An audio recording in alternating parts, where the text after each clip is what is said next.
দেখো আজকে আমাদের দুপুরবেলায় নিরামিষ খিচুড়ি, ফুলকপি আলু টমেটো কড়াইশুঁটি দিয়ে নিরামিষ খিচুড়ি।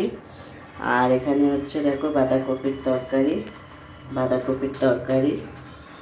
আর এখানে হচ্ছে পাঁপড় ভাজা, ব্যাডমিন্টন পাঁপড় ভাজা আর চাটনি। তো আমাদের আজকে দুপুরবেলায় এই খাওয়া দাওয়া হবে।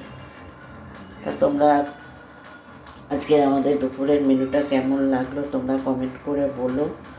ভালো লাগলে লাইক শেয়ার কমেন্ট করো।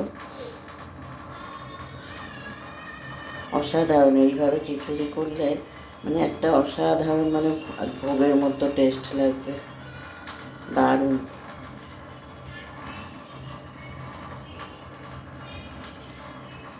তো চলো খেতে দিয়ে দিই। চলো কেমন লাগলো কমেন্ট করো।